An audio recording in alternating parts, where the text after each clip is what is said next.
有中国的，有墨西哥的，有印度的，有新加坡的，也有俄罗斯的、乌克兰的，是有只狗幸福，还是旁边有个男生陪幸福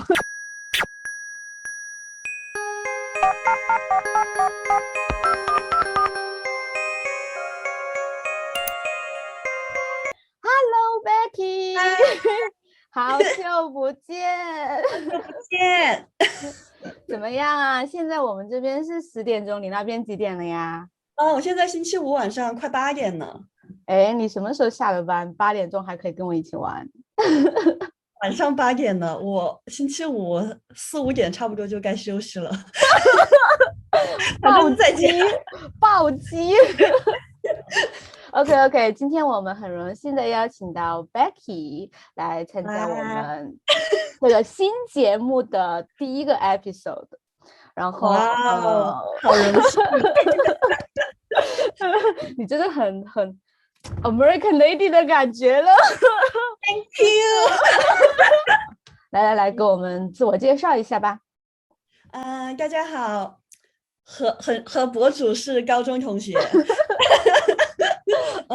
我现在在美国加州硅谷这边，在一名科技公司当程序员，然后也是就是本科在国内读的，高考完过后，然后在国内又工作了1年多，然后又辞职准备出国，又花了1年多，然后再在这边申请的研究生，然后研究生毕业过后，然后留下来开始工作的。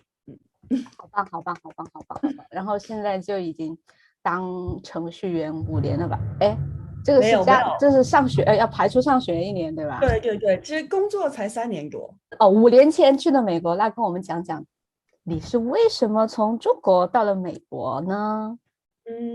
当时本科毕业过后，我们就重庆的嘛，然后其实我最开始一直都没有想过出重庆，就从我本科也在重庆读的，然后工作了也就留在重庆，反正一切都还蛮顺利的。最开始觉得，结果工作过后，因为先跟大家讲讲，Becky 也是很优秀的，就本来大学是考的那种985、211的大学，然后他毕业其实找的工作也很好，是属于家人眼中的安稳的那种饭碗的那种工作。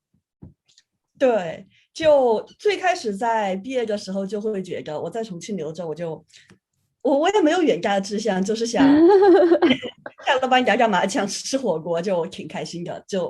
可是最开始感觉还 OK， 然后到后边慢慢就工作好累啊，就经常加班，有些时候就会工作加班，就连续可能2周，早上9点到晚上11点这样加班，这样周末。God， 而且那个时候还不是在程序员的产业，在国内可能经常说在程序员产业的话就是996，但你其实根本就不是那个 industry， 也是这样加班严重。其实我们那个 industry 也是这样，但当时就毕竟做这个事情没有程序员这么多，就大家其余人也会知道。然后，但是呢，就是一阵一阵的，不是长期这样，就是有可能赶项目的时候就会。我当时是在建筑设计院里边做建筑电气设计的工，叫什么图？我们这种设计师就肯定是要拼尽全力在那个时间之前，然后把设计完成的。就所以说，有些时候赶项目的时候就会经常加班，然后就真的太累了。OK，然后重庆你也知道工作收入什么的，我觉得我不是很有物质欲的人，但我还是觉得钱不太够花。那你主要就是不想有压力，然后就如果说你发现你连自由生活都有问题的话，你就想改变一下。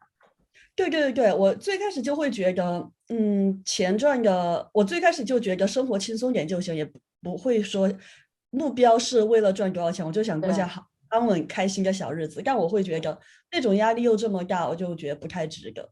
哦，懂了。OK，原来是这样子。然后，那我觉得你一是自己实力也在那里，然后也是运气也非常的好，然后我就觉得，即使是到美国来，其实也还蛮顺利的哈。就是说你想转好了，然后还去了一个大厂，这样真的是很让人羡慕的人生了。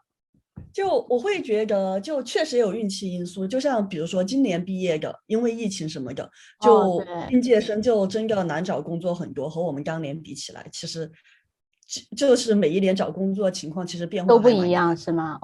是不是学妹学弟现在都找你哭诉，学姐怎么办呀？来，我们讲一下，湾区的程序员生活。就之前我在我的视频会讲我新加坡的程序员生活，就天天鼓吹新加坡这边没有996，但其实我知道哈，跟你们那边比起来，快讲一下你们在美国的程序员生活是什么样子的。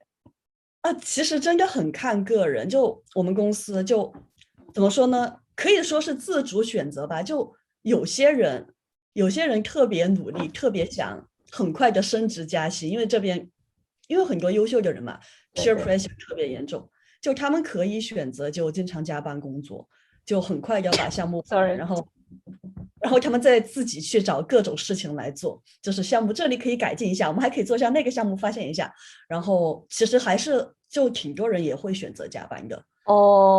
也就是说也并不是说所有人都可以朝九晚五，而是他们选择还是要把业余的时间也用在工作上。对，然后还有一部分人就可能就会觉得其余也没有什么特别好玩的，还没有写代码好玩的，就也有那么一部分很热爱学习的大神，就是自主选择加班。OK， 然后还有一群像我这种，就我就信奉着能不加班就尽量不加班的原则，的话就还是可以尽量基本上不怎么加班的，加班的特别少。对，这样就很好。但至少就加班的人数算多吗？因为主要是想说那边有没有那种 culture， 因为现在我们经常诟病国内，是因为觉得他们有那种 culture， 就大家觉得 peer pressure 才感觉我一定要这样做。那在新加坡，因为也是这种 culture 还没有形成，所以也像你说的，当然有些人是愿意这样去加班花自己的时间，但是另外一群人，不行，我要 family oriented 的一点，我该下班我要回去照顾我家庭了。然后大家不会用歧视的眼光去看他这个人不加班，不会用这种眼光去看他，而是非常的 show understanding 的那种。就你们的 culture 也是那样子吗？对，我们这边就是即使是加班的人，并不是说你要在公司里边做什么，就你可以很早。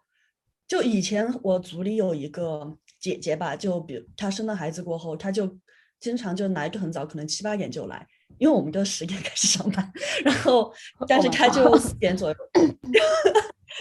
然后她基本上4点就走了，就基本上也没什么，但她会照顾了孩子过后，有些时候可能晚上9、10点开始又回一下 email 啊，然后 code review 一下，就其实就从来没有说是大家必须要在这里。就这个 culture 是完全没有，但就是加班这些就不是完全不会，你会有 pressure 说你要待在办公室，你可能会有 pressure 说，天哪，大家怎么都写了这么多代码，然后我的项目就是 launch 的好像有点少，你会有这种 pressure， 就 push 自己去做更多的事儿，但你不会有，但可能是会 push 你提高效率，而不是说多加时间。对，就只要大家现在我觉得这边的态度就是。只要你出活就行，但也其实因为我也只有过一份实习一份全职，我没有换过公司，我的观点可能也会有些片面，就是基于我自己的经验来说观察。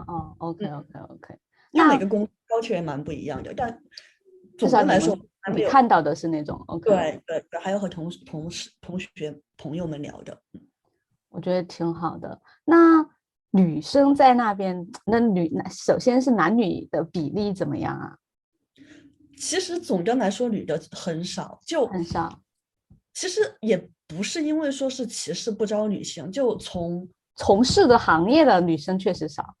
对，从你开始学 CS 专业上课的女生比例就很少，然后再到从事这个行业，对，然后那你有没有感觉自己女生的身份好像有一点点 privilege 呢？怎么说呢？就比如说每年这边会有，我不知道你们那边叫 Grace Hopper Conference， 就是有一些说是帮助女性的会议，然后在那个会上可能会有一些招聘，就是那种。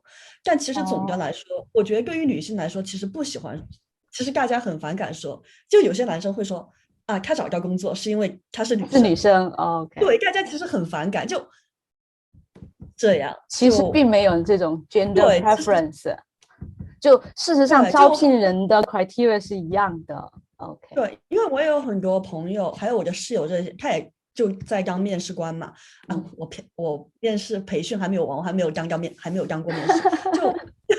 但是他们说你招聘完过后，你写这些 feedback 就从来不会写性别啊或者怎样，都不能。对呀，对啊，OK，那这个就完全是公平公正的，没有对，而且也不会不会像国内的简历当中有照片，不能有就是简历上不能有照片，不能有年龄，不能有婚姻状况，还有也根本不能问你有没有孩子怎样，这些问了就很有可能是歧视。对，我们这边也不会问这种无聊的问题。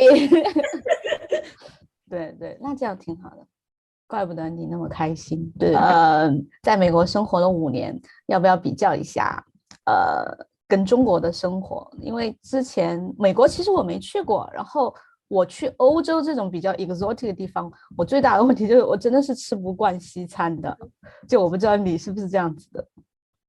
我大部分吃的也是川菜，是吧？对，因为其实硅谷这边中国人真的特别多，就有很多川菜湘菜馆 ，OK，还有火锅，还有刘一手，虽然和重庆的刘一手不一样，有海底捞这些，对，也有各种什么说重庆、成都的牛油火锅。你有烧烤吗？我最想念的是烧烤，还好我们这边有一家烧烤还可以。这些烧烤都是什么东北烧烤？那个不一样，对，不一样，是我们那种烧烤，对。那你找不到四川、重庆那种烧烤吗？你们那边没有没有。耶，新加坡有啊，我快信了，我心里我应该去开一家。对，你那小面呢？小面能不能吃到？有，还有一家叫重庆小面的，地道吗？就是他的服务员、厨师都是重庆人。那还是很亲切了。那挺好的。那还有其他那种不适应之类的东西没有啊？或者说才到的时候有没有 culture shock 之类的东西？其实还好，我觉得可能我适应能力也比较强。然后在另一方面，就是从读书到工作，就整个环境就是中国人特别多。就我们当时我们研究生，其实我们专业人很少 ，computer engineering 专业我们当时是，然后就17个人，我们那一届新生，然后中国人都有12、13个。那其实给我的感觉有点像我就天天待在新加坡那种感觉，因为平时也是华人特别多，就也是跟我的华人朋友啊、中国朋友一起玩。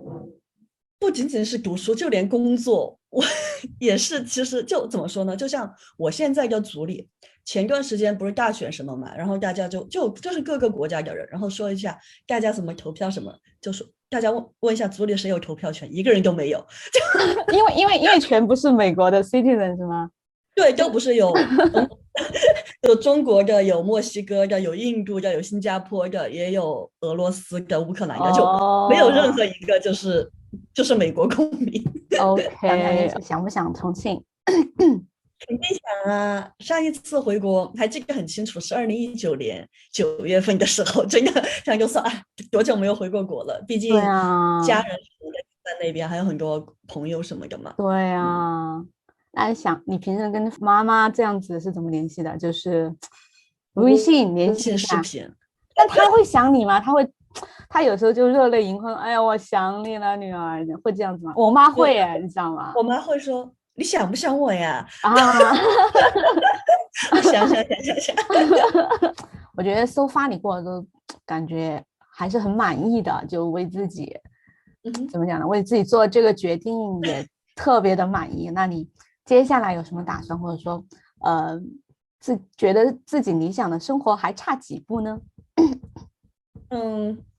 我觉得。就如果是单身的状况，现在还蛮好的。就理想的生活还是想找人 settle down 的。就想我有些特别，我之前其实感觉没有特别明显。就当时比如说毕业过后才工作，然后有大家一群人一起玩怎样的，感觉没有特别明显。就疫情才开始那段时间，完全不出门的时候，我就会看见就别人一家人，然后或者再有只狗什么的，我觉得真幸福。你是有只狗幸福，还是旁边有个男生陪幸福？都要一起有的，我觉得我一个人养狗有点累。那你说到这个问题，你们那边不对呀，男生应该很多呀。特别我也不知道啊，的男生，你眼光太高了，会不会？没有没有没有没有没有，就哎，这样啊，当然我觉得怎么办？我不各有知道能不各的问题，能在新加坡帮你，这边就 long distance 了。努力当中努力当中，那你现在有 take 一些，因为这边我感觉他们喜欢用 dating app 看对对，我也在用，我只能祝福你，加油加油。其实我觉得可能单身久了，就是只是说想换一种生活方式，就多了一个人在身边的话，去感受另外一种生活，其实是挺好的，可以试一下。那你的意思是说，如果找到了另一半，然后你也是愿意跟他一起在美国长久的生活下来了嗯哼， ？OK，好，我们感谢 Becky，也希望你在美国能生活的快快乐乐，然后实现你的梦想。来，我们拜好的，拜一下，然后我们可以继续聊。